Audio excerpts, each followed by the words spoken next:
Broadcasting from the business capital of the world, this is the Podcast Business News Network. And welcome back, everybody. Going to talk about your attention today and where you put your attention and focus.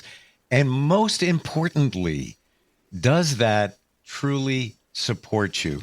Are you putting your efforts in a direction or in someone that it shouldn't go in that direction? How do you identify that? What's actually going on there? We're going to dig into that. She is an intuitive psychic medium. She's also a therapist, which holds a lot of weight for me in terms of getting in our heads. And that's where this topic came from today. That's not me. I would never think of something this deep, trust me. And that's why I love her. Noelle Deane joins us once again. How you doing today? I'm doing pretty good. Better now that we're about to have one of our conversations and to get really focused on, really looking at things at that deeper level, trying to find this like ever evolving way to be in the flow of our own lives, and feeling actually emotion come in, even just saying that and getting confirmation chills. So we have visitors here with us. They may or may not say anything, but I'm feeling them at this moment. And that always feels so validating to me when I feel people come through, because it just feels like we're on the right track. And it's easy to feel off track. I feel that often. And so this question that came to me, I don't know, a few months ago, I was setting intentions. I'm in an intention group. And what came to me was this question: what beckons your love and attention? Even before we get there, I want to share, please, that seconds before we jumped on here, you said you need a moment. Maybe it's a reflection, meditation, regrouping. I've never done that before a podcast. And I know that even a lot of sports teams do a huddle, and maybe they just might have a moment, and then it's a high five, let's go. That was wonderful. There was something magical, like where I was just kicking back. I was like, you were just kind of doing your thing. I was quiet, just thinking, reflecting. It was just a reminder that we don't do that enough. And especially if you're going to do something, whatever it might be, it doesn't matter. You're meeting at work or whatever. Just take a moment to yourself and just kind of regroup. I guess that's the best word I have. What were you doing in that moment? How would you describe it? Well, when I get ready to do anything where I really just want to make sure I'm in the flow, I send kind of like it looks like a tube or a column of energy down through my body, down into the earth, to the center of the earth. And then I ask for a visual of how I should open my chakras. So those are the energy centers. I know there's a lot more, but I really just focus on the 7 in our body. So they start in our root areas, like the base of our spine, up to our crown, so the top of our head. And, we all resonate with different things. I used to be like, chakras, whatever. But I do notice that is how I open up. And so I hadn't finished doing that yet. And it really makes a big difference. I really feel like I'm flowing, part of the flow, but flowing after I do it. So, well, thank you for that. It was a reminder. Sort of my life path is spending more of that time in just reflection, quiet time, but I enjoy it.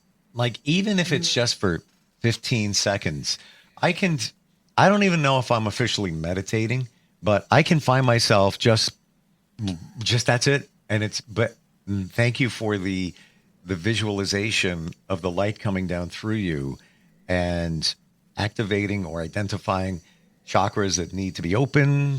Never thought of that. So I'm going to do that visual next time. Take a moment. Yeah. I had a new friend of mine, a very spiritual woman, asked me the other day how I meditate. And I was kind of embarrassed and I didn't say anything, but I don't see myself as somebody who meditates, because that means so many different things. And I don't know what people mean by that. I mean, she meant it in a general sense, of course, but I agree. And I think, the idea of remembering to do all these beautiful little self-care things, like you're right, 15 seconds, 1 minute, and I can be grounded and open and feel completely different than how I felt the moment before. But it's easy to get caught up in busyness. I think our culture is so based on that. And it feels like it's implied there's something wrong if you don't base yourself on being busy. Don't you think? Say that last part again. Don't. If you don't base your life on being busy or productive, unless maybe you're a retired person, I don't know. I feel like there's a compulsion for a lot of us to just be busy. Well, like there's something admirable about it, like that. Yes. And many of us carry it like a badge of courage. Like, I'm busy, I got so much to do. Many of us do that because we're running away from something, whatever it might be. Yes. Ourselves, it could be where you don't want to confront, or maybe we're afraid to be alone. And I'll share with you, and we'll get deeper into what beckons your love and support and attention. But I think this is all in the wheelhouse. So I shared with you, came down with this like weird virus, I had a fever. It's been decades. I can't even tell you the last time I had a fever. I mean, it took me like, 20 minutes to find a thermometer. And it was at the advice of somebody else. So you might want to take your temperature. I got laryngitis, and I almost feel like 3 weeks of October didn't exist for me, but they did. But I believe that was the universe's way of saying, Steve, tap the brakes. You need to stop. You need to ground yourself. Because what did I do? I went kayaking because you didn't need to talk. And I, paddled to an island and put my feet up and just, took in nature and just, looked at everything, took a nap, with the water lapping my kayak. And it was great. I've been wanting to do that all summer and never did because I was too busy. So Gotcha. It's like the universe was saying, you need to do this. And I feel even more relaxed now since doing it. Like I don't feel like I'm on the treadmill, blah, blah, blah, blah, blah. I kind of tapped it. And this is going to be embarrassing for me to say, I watch TV. I never watch TV. And I have a new appreciation for just sitting in bed because I changed things around, hooked up, got tons of channels, whatever. And I'm like, wow, all right, this is cool. Wow, this is cool. I never do it. And so many of my friends are like, hey, how'd you miss that? I'm like, well, I don't watch TV. But it was the alone time. The reason I even brought that up was that beckoned me. So I took my love and attention away from others and put it on myself, which was, I think, critically important to do. Doesn't mean I don't care about people or anything like that, but I've fine-tuned what I'm giving out. And now when I'm in a situation that I feel doesn't support me, I want to run out the door. If it's with somebody that just doesn't align with me or, whatever it might be, it's just like, no, this is just something. Why am I here? Why am I doing this? Whereby, I'll just suck it up. I'm not doing it anymore. It's like I'm now being more selective because when you're engaged with anybody, you're giving them half of you at that moment. And is it worth it? Is it, should you be beckoned to do that? What do you feel? I love that you brought that up. I have noticed, so I've been in the throes of doing lots of yard work. I'm in San Diego. We had a really hot summer, as did everybody else. And I waited until it cooled off before I started working on my yard. And I noticed that it beckoned my love and attention, which was great because my yard seemed very neglected and I couldn't really focus on anything else. So that was really helpful. And then as I'm kind of, thinking, not thinking, listening to music, not listening to music, it gives me time to just kind of reflect a bit. And one of the things I noticed is my tolerance to connect with other people in some ways went to crap. Like I talked to a friend that I really love. I can think of like 4 people that I talk to that I really love and feel connected with and try to be supportive to. And I just wanted to scream and get off the phone at times. And I didn't, especially the first phone call that I had, and it was a few weeks ago. I had to really reflect. And one of the helpful things about being a therapist is remembering those things I would coach other people with. Like, well, how long have you been feeling this way? When did it start? What was that first moment that you noticed you felt that way? And I had a conversation with somebody that I really love who started venting and kept going. And I was not in a space for that. And maybe my emotional or energetic boundaries are just lower these days because I've not been I've just been doing yard work and connecting with the earth and the plants. Well, that's very grounding right there. It is, but it was interesting how I felt like my butt got kicked from this phone call, that after X amount of time, I just wanted to scream and get off the phone. And I made myself stay, and I really regretted that. And since then, I've been sitting with how much harder it feels to stay connecting with people. And I love how you said that about you're giving half of what you've got to that other person, maybe even more. And is it right to give your love and attention to this person right now? Yeah. You have to weigh that out and how you're feeling. I'm noticing, feeling a bit more depleted at times. I set an alarm on my phone. I might have to go on Do Not Disturb from like 8:30 in the morning until, I don't know, sometime in the afternoon, to not even have to deal with getting phone calls that I'm not feeling prepared to take. Because if people want to vent to me, and I'm having to tell friends like, hey, I'm sorry, this sounds ridiculous, but apparently I can't set those energetic boundaries right now. So please don't vent to me about this or talk to me about that, because I kind of can't deal with it very well. I'm glad you said that, because it's probably something that many of us go through, but we don't realize what's actually happening, where we feel drained and depleted. And maybe I'm just coming down with something, whatever excuse you give, but maybe you should consider that person is taking your energy, or you're giving your energy to them. It's funny because when I had laryngitis, the concert came up, and I invited somebody to go, but my gut was telling me, dude, just go by yourself. It was kind of a bucket list concert, and I had free tickets. I'm like, well, hey, why don't you come along? What the heck? I'm going to be honest, and I should have went along. It was, just work. And I even said, I can't really talk. I just want to just watch the show. I don't, I'm not going to be drinking a lot of beer or anything like that. I'm just going to be chilling and want to see the show. It didn't go that way. And I actually left early. Because I was honestly frustrated. Like, I just wanted to, should have listened to my gut. But the point is, we give to others no matter what. So back to the topic, what beckons your love and attention? Where should you give it? It's my belief, after realizing these things, that you should be selective in where you give it.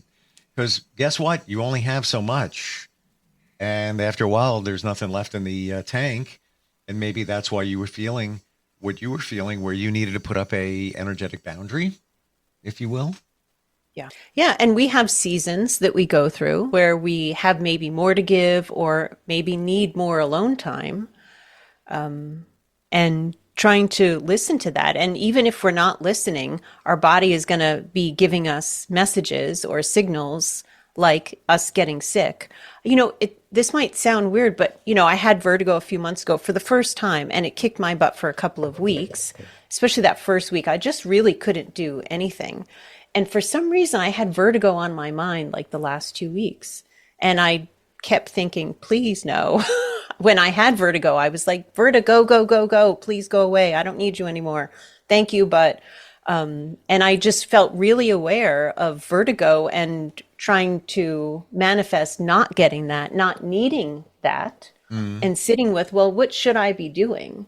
That it's even coming up like, maybe if I got sick, I would have a break from X, and then I would focus on M, and then that would help me move forward. I mean, we're ever evolving, or at least I think that's the goal, and ever changing. So what we need today might be very different than what we want and need, let's say, over the holidays. Maybe you're really social right now in your life, and then the holidays come, and I don't know, grief could be happening or other things happening, and it's a very triggering time for people. It might be a good time to hibernate a bit for some. Yes. And maybe you're just not feeling it. And that's okay. Yeah. That's okay. When somebody says, you know what, I'm going to do this quietly. Okay. We judge people. Oh, look at, really? You're being unsociable. Come out and hang out with us. So, what do you mean you don't want to come to that family function? Right? Really? Maybe there's a reason. Maybe you're energetically not feeling it. Maybe there's, grief involved, whatever. Yeah. I look at things differently now. where we have obligations, and I get that. But at the same time, you have one of the most important obligations, yourself. And a lot of times we don't realize that, to make others And if happy. you don't, yeah, and if you're not really taking care of yourself, like truly, in a way that your body is trying to tell you, or your mind or your energy is trying to tell you, then you're compromising yourself. And then we may think we're here supporting other people. I don't want to ditch my friend. I don't want to, do that kind of thing that would hurt somebody else. But if we're not taking care of ourselves, it's easy to get resentful. It's easy to feel kind of bitter. It's easy True. to show up and be in a foul mood, because we haven't really addressed what's actually going on for us. So, and I hate the feeling of being fragile or delicate. So when I'm feeling more impacted by people's energy, it's really hard for me to want to say something to them. But the conversations that I have had with two of my close friends, they totally get it. I mean, people know us, and they know when we're trying to take better care of ourselves, that they're not trying to get something from us. They're like, well, please, thank you for telling me. And yeah, let's get off the phone. Yeah, maybe I'll talk to you later. Yeah, please, take time for yourself. I mean, we all want each other to do better, to do well. So maybe, your friends might just miss you, and they're putting Sure. pressure on you because they want to hang out, and maybe you're the guy who makes it fun, and you could be like, dude, seriously, not tonight. And just be done with it. Like have them understand that we mean it, and not in anything that has to do with them, but it's just what we need right now. And I can feel my energy is low for whatever reason. It's just been interesting to not feel so drawn towards mediumship these days, and focusing on my yard and other physical things in my environment. And I'm also feeling aware that I feel like part of why it's beckoning my love and attention is to teach me some things. Like I'm really good at not finishing projects. I'm super good at that. And so with my yard, it feels right now like it's an exercise in completion, dealing with the boredom of weeding or the tediousness of this or that I resist, and then I move on and do something else, and then I leave, part of the yard looking not so nice. And then you feel defeated. I didn't finish it. Yeah. Look at the way it looks. You want to go back there and say, "Oh, you look wonderful." Yeah, you feel like a loser that you didn't finish, you didn't follow through. And, it's nice to do something different for yourself when you're ready. But I feel embrace that, because you are connecting with nature. You are grounding. Yeah. And yes, it's easy, to have the squirrel mentality where, all right, let me take this. Here, the weeds are over here, but no, wait, I could trim that over there. And that, Yeah. absolutely.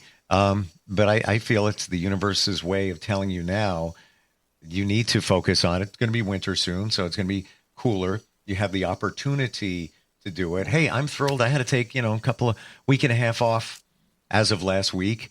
The weather was wonderful. Oh my gosh.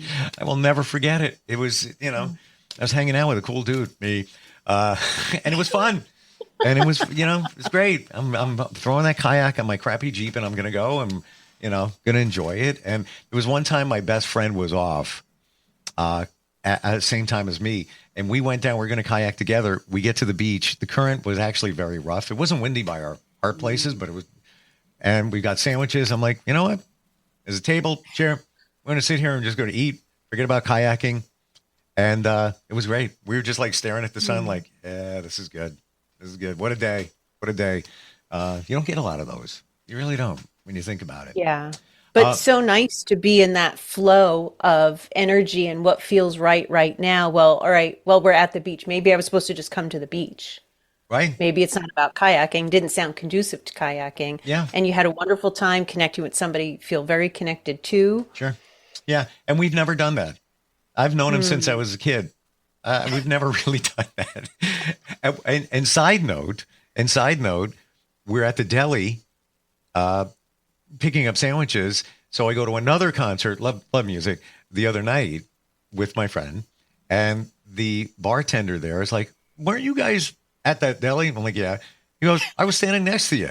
Oh, yeah. How you doing? He goes, yeah, drinks are on me. Like just a random person. Just the name is Nick. And we were just like, hey, thank you very much. And it was just weird how things fall into place in your life. I want to, we talk about music a lot here. And you said before we got together, you have a song to share for some reason. Yeah, the song that, as I was grounding to get ready to have our conversation, that song, it's called Tub Thumping. Tub Thumping. But it's really like I get knocked down, I get up again. Yeah. I can't think of the rest of the lyrics, but there's a nice rhythm to it, and it's like a motivating song, but it's such a powerful message as well. And that felt like we have our ebb and flow of the energy of our lives, or the connection to ourselves even, and the willingness to be more connected with other people, or to give more of ourselves to life, to others, to our jobs, to our hobbies. And sometimes it doesn't work out the way you think it's going to. And there's always bouncing back. You get knocked down, you get up again. Yeah. And whatever else they say about that. That song is great. I remember my son was 3. He was in a snowsuit in the snow, and the snow was very high, like up to his chest. And he would take a step and fall over, get back up again, fall over. And I put that song to the video and put it on YouTube. And YouTube stripped the music away because it was copyrighted. But I'll never forget how he got knocked down, he got up again. He got knocked down, he got up again, as he's trying to take one step over to the side. But life's going to be like that. Yeah. You can get up again. Resilience. Yeah, exactly. Yeah. But, back to the beginning, you need to give of yourself, so you have the strength to get back up again. Yeah. And listen to what you're perceiving or picking up on that is maybe pointing you in a new direction, because that could be part of it. It could be, hey, slow down. Now I'm getting, anyway, you move too fast, whatever song that is. But give me a little piece, I'll get it. Slow down, you move too fast, got to make the morning last. Simon and Garfunkel. Feeling groovy. Yeah. I think it's the 59th Street Bridge song or something like that. Thank you. I believe you're 100% right that things happen because it's a refocus in a different direction. And I'm in the middle of a couple of business ideas, collaborations and everything. I believe I was slowed down by being ill for a few days, week, whatever. Because now I'm in a better place to focus on those things. Oh, nice. I just feel it. Yeah. And the universe is doing things for us, right? Not to us or against us. Even if it feels like, wait, I feel crappy. What do you mean for me? How is this for me? Yeah. Kind of thing. But it's long-term thinking, not short-term thinking. Thank you for saying that. Yeah. A lot of times we jump into the victim mode. Like, how could you do this? Like, what? Really? Come on. Really? But if you were able to fast forward 6 months, a year, whatever it might be, or just fly above yourself and see the changes that took place because or during something that happened in your life, there's invariably, there's a reason. There's a reason. Yeah. And part of me wants to say there's probably a reason, but I don't even know if that's accurate. I don't know. I believe there's always a reason. I don't believe in coincidence anymore. Me too. It doesn't make sense to me anymore. I agree. Yeah. And I'll bet you there's a reason why you were outside and you were called to work on your yard, whether that was you needed to get grounded, tapping the brakes, whatever it is, I don't know, but it's probably something there. Oh, absolutely. And I believe moving things around, getting rid of clutter, it refreshes the energy of our lives. And I'm in my house most of the time. So this is the place that supports me. This is my foundation. So there are times I feel compelled to like clean up or reorganize things in my office. I cleanse my crystals. Whatever I feel drawn to do to support my own energy. And having a yard that looks neglected is definitely a drag on energy. And my husband grew up on a farm. He loves having nice gardens. And so it's kind of my role because I have more time than he does to do this kind of thing. It's a drag on both of our energies to look at the yard and be like, which we've been doing for about a year and a half. I envy you because I sold a house 2 years ago, so I'm in between, just not the right time to buy. The market is like crazy historically high. Interest rates are just not, it just doesn't make sense. But I renovated my backyard And that was my passion. And there wouldn't be a weed. I would get them. And it was pretty big. Wow. And I know nothing about horticulture or anything. I figured it out, figured different things I can do, made it very tropical. I didn't realize I was grounding myself when I was outside. All that time, it was a reason that I felt maybe even better. So now I have to find other ways to get that fix, if you will. But there's, I do miss it, but there's a part of me that says, don't worry, it's coming back. Don't have to worry about that. We're on a little break here. But I envy that and miss it because there's something there.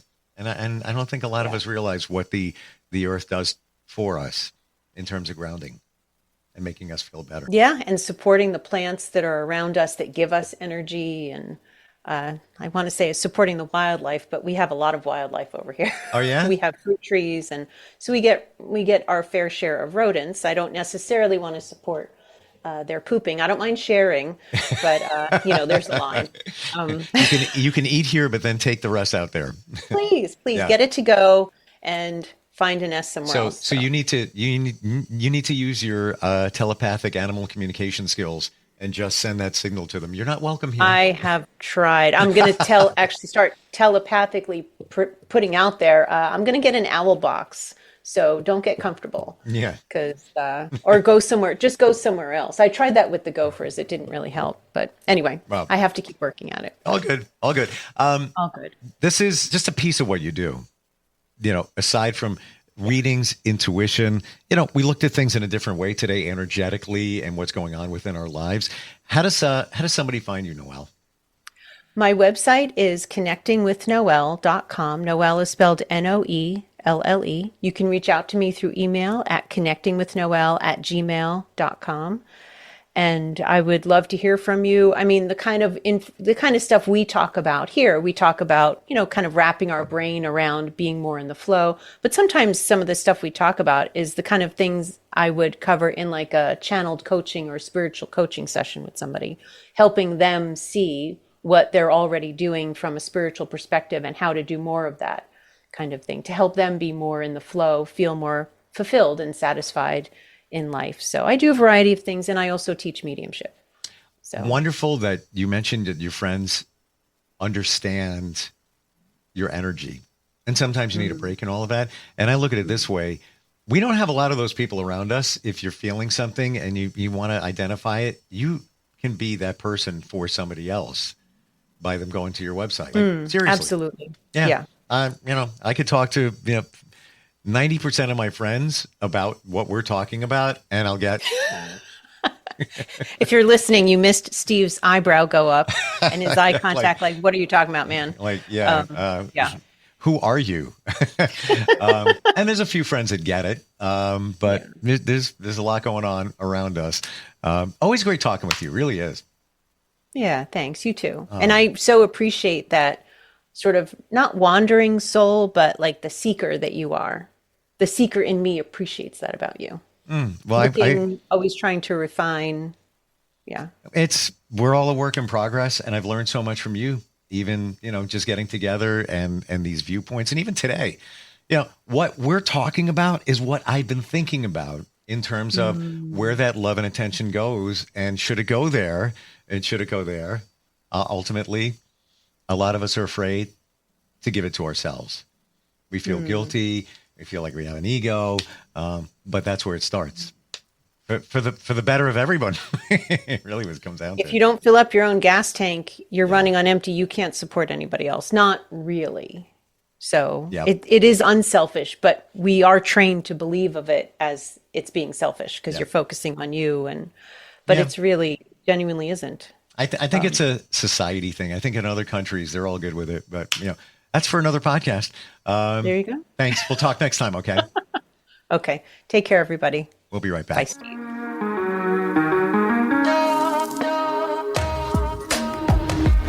Broadcasting from the business capital of the world, this is the Podcast Business News Network. Adopt US Kids presents Multiple Choice Parenting. Your daughter just had her first breakup. Do you A, put yourself in her shoes? How could he do this to you? And for Sheila, she has split ends. B. Console her. Oh, sweetie, this is going to happen a lot. 4, maybe 5 more times before you get married. C. Take charge. Got to get this all straightened out. Give a little talking to, man, mano a mano. Hey, Steve. It's now a good time? No? Okay, no problem. Bye. Or D. Help her find a new boyfriend. I know a great place to meet boys. The internet. Nice, single boys. Never mind. How about some ice cream? As a parent, there are no perfect answers. But you don't have to be perfect to be a perfect parent. Thousands of teens in foster care will love you just the same. For more information on how you can adopt, visit adoptuskids.org. A public service announcement from the U.S. Department of Health and Human Services, Adopt U.S. Kids, and the Ad Council.